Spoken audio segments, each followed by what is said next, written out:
Hello and welcome to another episode of Gear Toward Gear. My name's Sean. I'm so glad you're here. Today we're going to talk about a couple new offerings from Firebird. I know there's a lot of Firebird in the frame here, and we'll talk about these two in the back here a little later. These are going to be part of a giveaway, not given away on this video, but part of a future giveaway that I'll touch on in a second. But today we're going to talk about the Model FH51, which we see here on the right-hand side. Those are two new offerings from Firebird that I just picked up recently, and I'm liking them quite a bit. So if you want to get more down and dirty on the FH51, you may want to fast forward, I don't know, a few minutes into the video, but I want to kind of touch on a couple things first.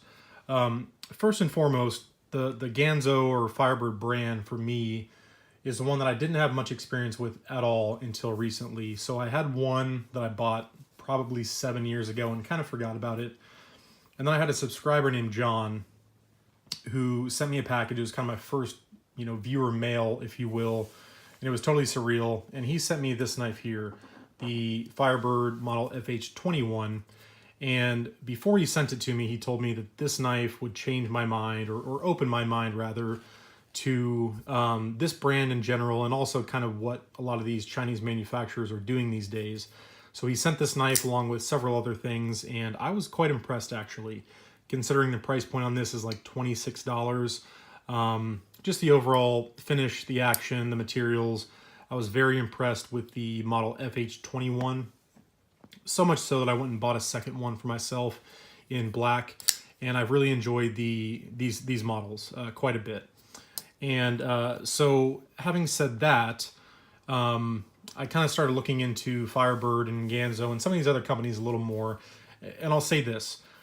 If it's an in-house design, if it's a design that maybe takes some cues from other existing designs, but is still kind of stands on its own, I'm totally fine with it.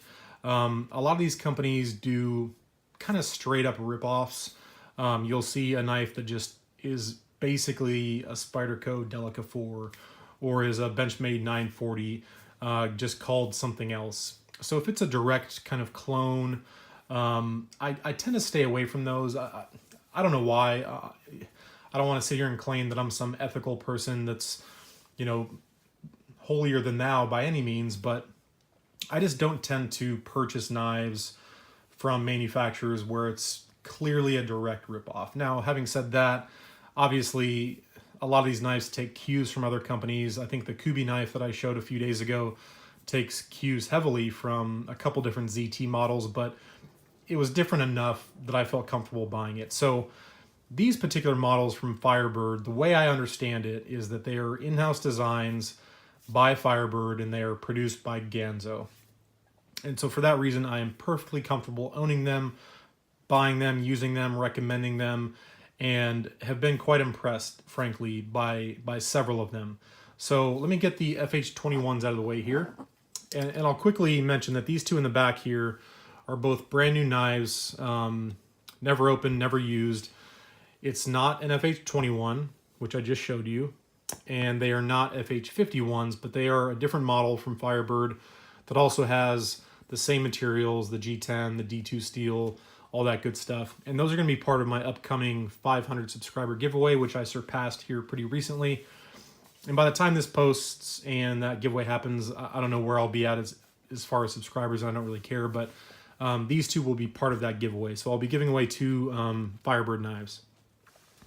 So let's talk about the FH51. So this is as far as I understand, the newest model from Firebird.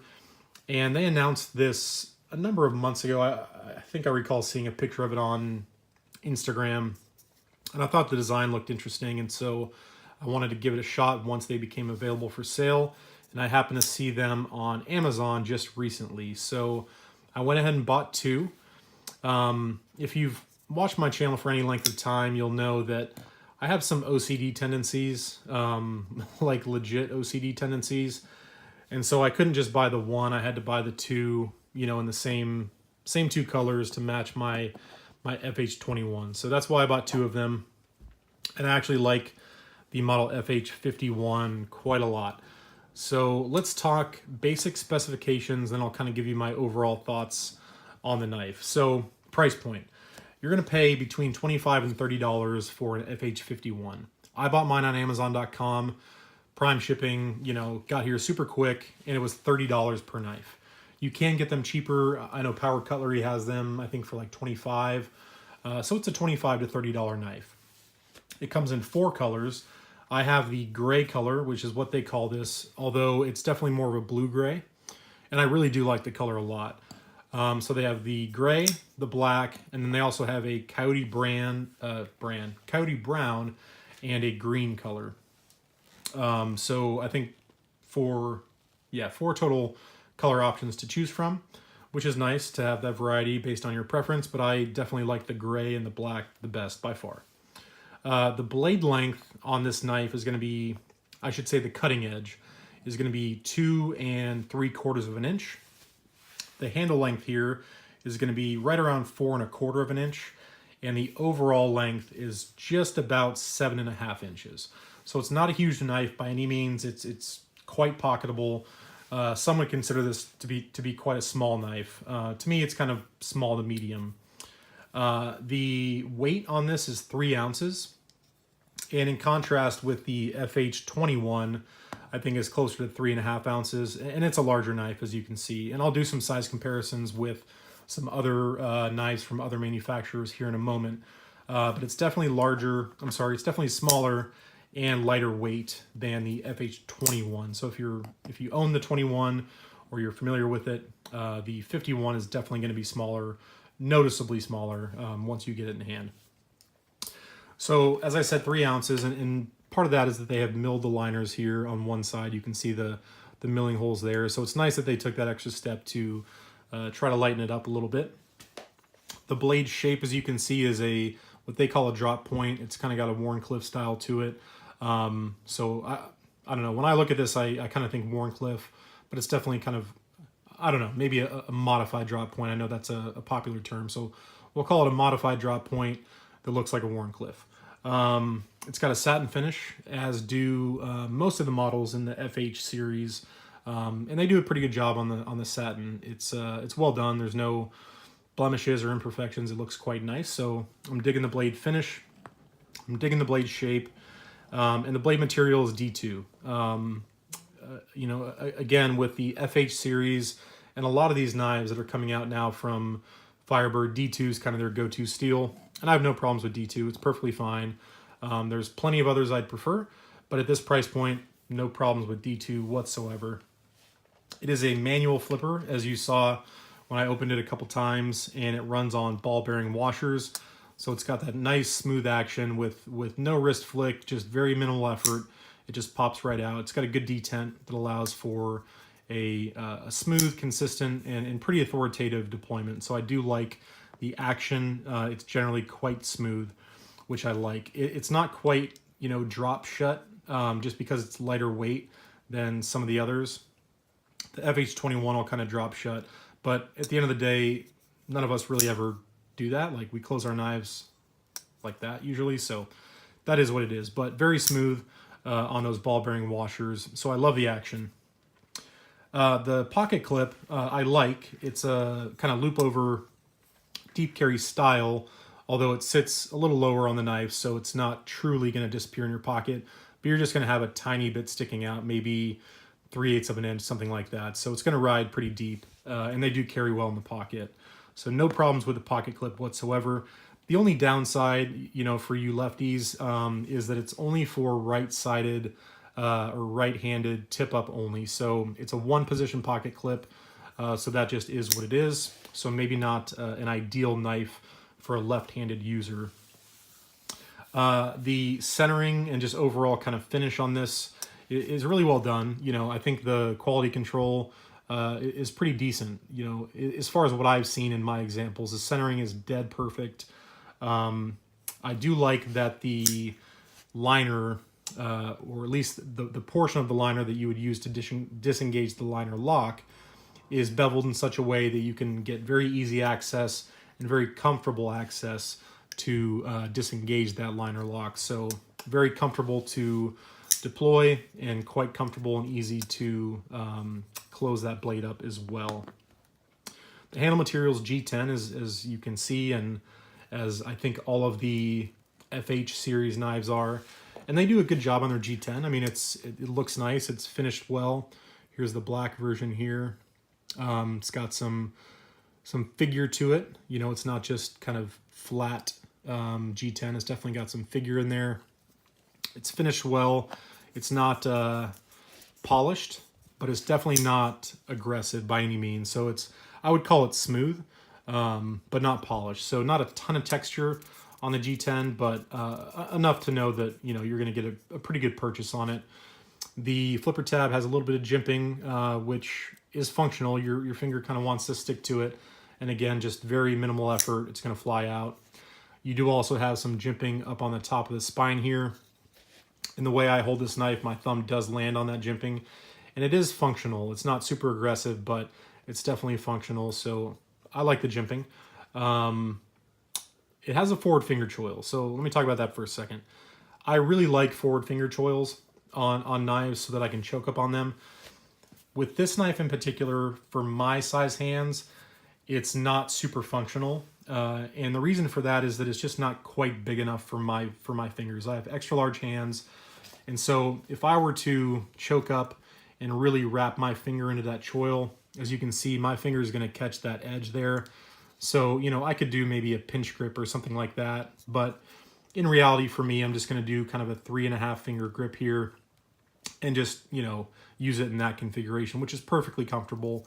But if you have smaller hands, you can probably choke up and actually use that finger choil there. So no problems there. You know, it looks fine. I wish it was a little bigger, but again, on this size knife, if they made it bigger, it would probably look a little awkward. So I just have to deal with the fact that I have big hands, and I probably won't use that finger choil, and I'm totally fine with that. So that's kind of the down and dirty on this knife as far as kind of my first impressions. I've carried them for a few days now and opened plenty of packages and cut some paper, and you know, they certainly work just fine. And one of my subscribers and a friend of mine, he has a YouTube channel called Ohio Guns and Deals. You should check out his channel. It's actually really great channel. He mentioned recently that I should keep some paper nearby when I do these videos because I'm often searching for paper. So I do have paper nearby, Ohio Guns and Deals. So thanks for the tip there. So we'll just check the sharpness real quick on this D2. Came pretty sharp out of the box.